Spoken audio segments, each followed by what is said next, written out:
So have you ever felt like you're just, swimming in advice, just getting bombarded? Oh, absolutely. And wondering, am I even doing the right things? Am I on the right track? Yeah. Or you see someone a bit older maybe and think, gosh, I wish I knew what they know now. Yeah, That feeling.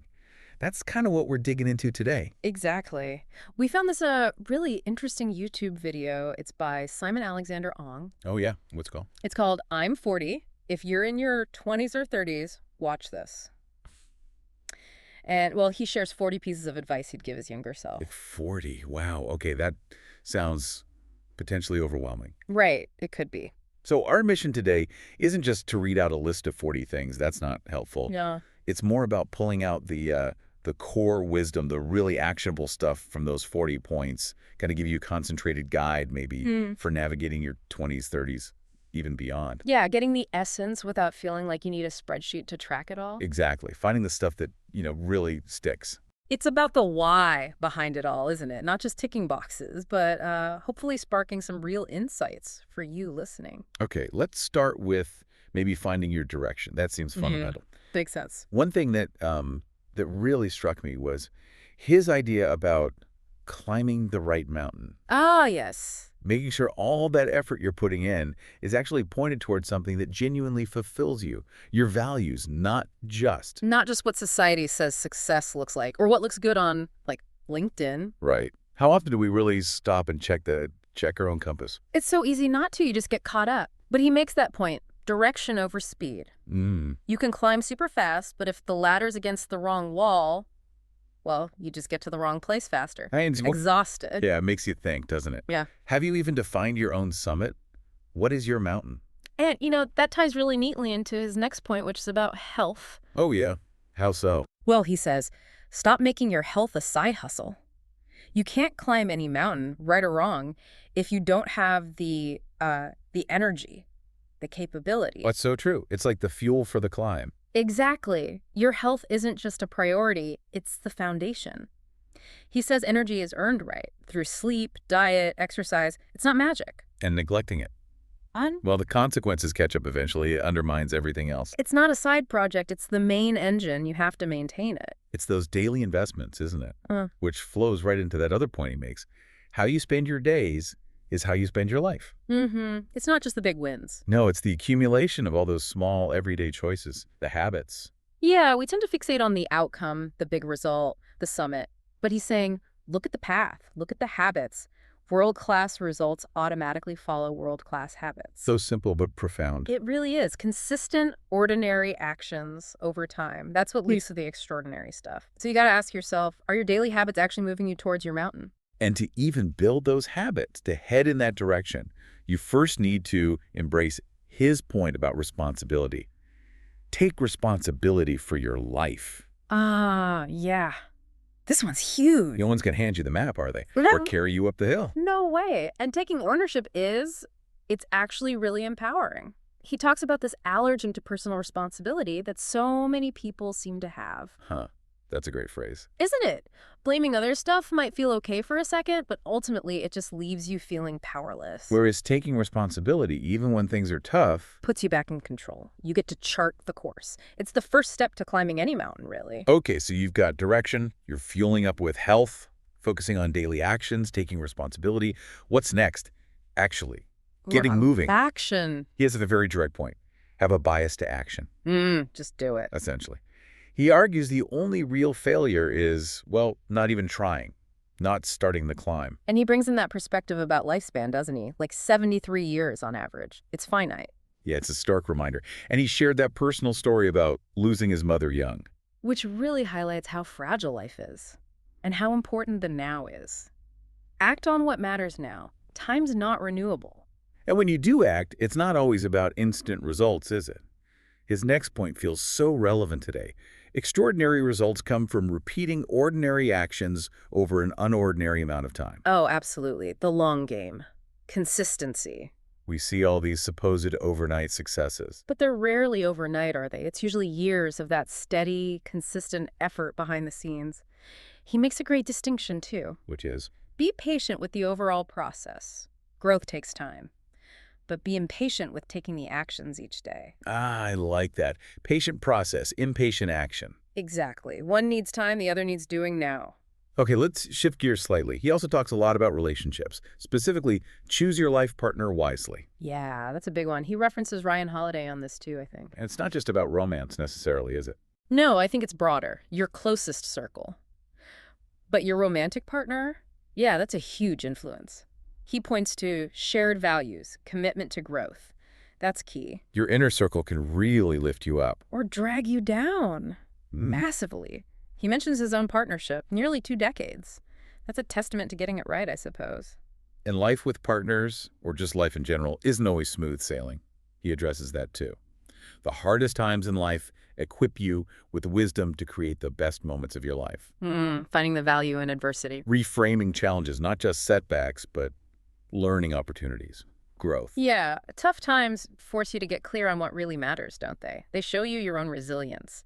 And that wisdom helps you appreciate and even create the good times later. Like the hard parts of the climb, making the view from the top that much better. Precisely. Okay, moving into skills. He highlights public speaking. Yeah. One of the most powerful skills that you can develop, even though, lots of people fear it. Oh, definitely. But the impact, it's huge.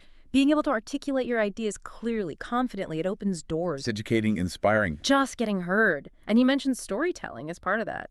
Making your message stick. And how we speak outwards often reflects how we speak inwards. Right. This next point. Speak to yourself in the same way you would to someone you deeply care about. The inner critic versus the inner coach. Yeah, that internal dialogue is so powerful. Your mind can be your best friend on the climb or your worst enemy, constantly undermining you. Practicing that self-compassion, that positive self-talk, it's fundamental for resilience, especially when things get tough. And maybe to help foster that kinder inner voice, he suggests simplifying things. One of the best ways to advance your life is to simplify it. Yes, less noise, less clutter. Physical clutter, mental clutter, digital, all of it. It's easy to underestimate the benefit, isn't it? Totally. But reducing that external noise, those unnecessary commitments, it creates space. Space for clear thinking, focused attention. Like lightening your backpack before you climb. Makes the journey easier. Good analogy. And when you are with people, especially loved ones, he stresses being fully present. Ah, yeah. People do not want your time as much as they want your presence and energy. That really resonates today. It's a powerful difference, isn't it? Quantity of time versus quality of interaction. Being truly engaged, listening, giving your energy, that shows you care. It strengthens those relationships that support you. Okay, let's dig a bit more into personal growth. He says, the only competition that matters in life is with yourself. Such a freeing idea. Comparing yourself to others, it's usually demotivating, right? And based on incomplete information. Definitely. Focusing on beating your past self, on your own growth, that's way more constructive, more fulfilling. You can use others for inspiration maybe, but not for comparison. Exactly. The moment it becomes comparison, it's a roadblock on your own climb. And look, not everyone's going to like you or cheer you on as you climb. His next point. Not everyone will like you, and that's okay. He uses that great line, "You're not ice cream. You can't please everyone." Love that. Accepting it is key to being authentic, isn't it? Trying to please everyone just means you end up compromising your own values, living someone else's life. Living life off your path, off your right mountain. Right. You'll be judged anyway, so you might as well be judged for being yourself. And to stay on that path, he advises getting clear on priorities. That makes productivity easier. Absolutely. When you know what really matters, what your core values are, saying yes or no becomes much simpler. You know where to put your energy. Working backwards from where you want to go. Helps you prioritize and just move with more intention. And moving often requires stepping outside the comfort zone. He encourages being bold, taking risks. All winners are risk takers. Yeah, growth and comfort zones, they don't usually overlap much, do they? Not really. Staying safe feels secure, maybe, but it rarely leads to big breakthroughs or discovering new possibilities. Being bold, saying yes, even when it's a bit scary, that's often essential. Calculated risks. And what you focus on during that journey, that matters hugely.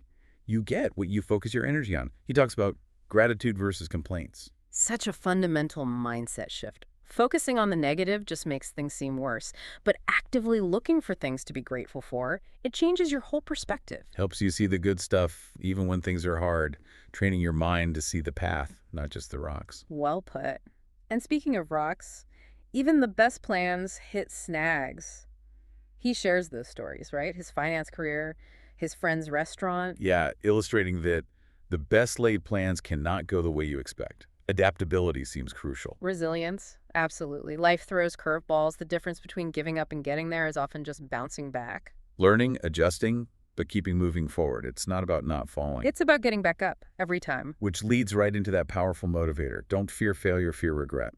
Failure is often just data, a temporary detour. But regret, the what-ifs, that can stick with you. For a long, long time. That Japanese saying he mentioned about the trees losing leaves but still standing, that's beautiful. Resilience personified, loss is part of enduring strength. And ultimately, what's the point of enduring?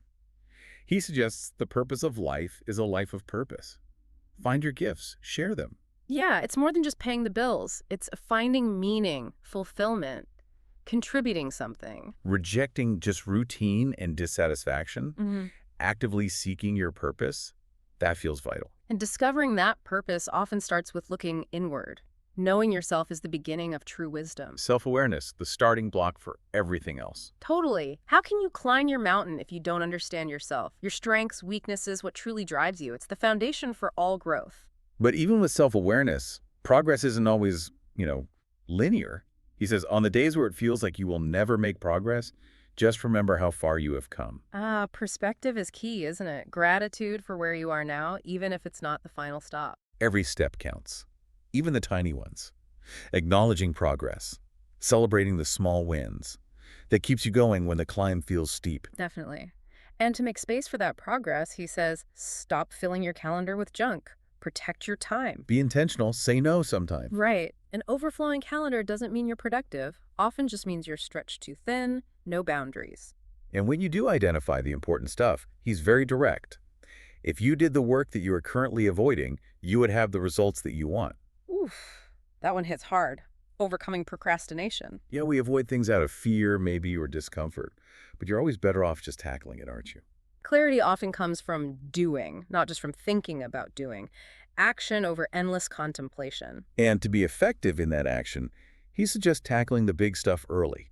Get important tasks done early in the day when your energy is at its highest. Such practical advice. Align your effort with your peak energy. Yeah, handle the crucial tasks when you're fresh. Sets the tone for the day. Make sure the important things actually get done. Smart. Okay, zooming out again. Yeah. Patience. He really emphasizes this. Have patience with the journey ahead. Real change takes time. We want results now, but deep, lasting change. That's often slow. He mentions it can take, 10 years for that one breakthrough year. Wow. 10 years. So embracing the learning curve, being patient, that's crucial for the long haul. Don't get discouraged just because you feel like a beginner. Everyone starts there. And to guide that long journey, he says, act from your future, not your past. Let your goals pull you forward, not your past mistakes hold you back. Living with intention, visualizing where you want to be and making today's choices align with that future, instead of just repeating old patterns. Creating the future, not just reacting to the past. Love that. And as you move toward that future, your surroundings matter. Level up your network. Oh, yeah. Who you hang out with influences you massively. Your mindset, opportunities, everything. And it's natural for friendships to evolve as you grow, isn't it? Absolutely. So consciously connecting with people who inspire you, support you, challenge you positively, that's a key part of growth. And to keep growing yourself, he stresses constant learning. Commit to learning on a daily basis. Even small bits add up. That 100-hour rule he talks about, just 18 minutes a day. Adds up to significant expertise over a year. Shows the power of compounding knowledge, little by little. And ultimately, he says, you are the architect of your destiny. Your thoughts create your reality. Mindset again. It keeps coming back to that. Because it's fundamental. Your thoughts can empower you or limit you. Being mindful, choosing empowering thoughts, that's how you build the life you want. And that life, he suggests, should be about contribution. Focus on making a difference, not just a living. Finding fulfillment by adding value to others. Giving more than you take, it shifts the focus beyond just yourself. Makes life more meaningful, probably. I think so. Creates a positive ripple effect, and often enriches your own life in unexpected ways. Sometimes the best paths aren't planned either. Unknown paths often lead to the most rewarding journeys. Being open. Yeah, letting go of rigid plans sometimes. Being open to serendipity, new experiences. Stepping outside the routine can lead to amazing discoveries. And on any path, money matters. He warns against spending money just to impress others. Instead, invest. Financial wisdom. It's about long-term security over short-term validation. He brings up compound interest, Warren Buffett. Right, 99% of Buffett's wealth came after 50. Shows the power of long-term investing. It's about smart choices, prioritizing your future. But also prioritizing joy now. Do stuff that makes you feel alive. Yes, energy creates energy. Make time for things that genuinely light you up. And just as importantly, minimize things that drain you. Life has cycles, though. Good times, bad times. He acknowledges that. You will have good seasons and bad seasons. And crucially, you can't control the weather, only be prepared for it. That's comforting, isn't it? In a world that feels chaotic sometimes. It is. Accepting the ups and downs, focusing on what you can control, your preparation, your mindset, your response, that's where your power lies. And to keep your balance through it all, he advises, don't tie your emotional well-being to something in the future that may or may not happen. Finding peace in the present. Basing happiness only on future ifs leads to constant anxiety. Right. Accept what you can control. Find joy now. Exactly. Inner peace often comes from that acceptance. When making decisions on this journey, he says, listen to your heart. Trust your intuition. That inner voice, that gut feeling, it often knows things your logical mind overlooks. Learning to tune into it, trust it. It's a powerful skill. But when you do seek outside advice, be selective. Don't take advice from those who haven't done what you were trying to do. Oh, this is crucial. So much advice out there. But is it from someone who's actually been there, done that? Seek wisdom from experience, from people in the arena, not just sideline commentators. Precisely. Much more valuable. And ultimately, it all comes back to self-leadership. Leadership begins with you. Yeah. Before you can lead anyone else, or even just lead your own life effectively, you need to manage yourself. Live intentionally. Manage your energy. Take responsibility. You have to lead yourself first. You can't pour from an empty cup, right? Exactly. And the final message is one of hope, really. It is never too late to make a change. Always possible to course correct, to head towards your right mountain. See the gap between where you are and where you want to be. And know you can close it. You can always adjust your direction. It's never a dead end. That's incredibly encouraging. So, wow, that was a lot. A really concentrated deep dive into Simon Alexander Ong's wisdom. Definitely plenty to chew on. Indeed. And like he suggested, this isn't about changing everything tomorrow. Maybe just reflect. Which points really hit home for you right now? Yeah, maybe pick one or two. Something that resonates. Try a small shift based on that idea. See what happens. Remember what he said at the end. Oh, yeah. You will suck at most things in the beginning. So true. With commitment, consistency, persistence, and patience, however, anything becomes possible. Powerful reminder. These ideas, they're really just starting points, aren't they? Launching pads for your own thinking, your own action. Exactly. How do these insights apply to your unique situation? To the specific mountain you're choosing to climb? That's the real question to explore.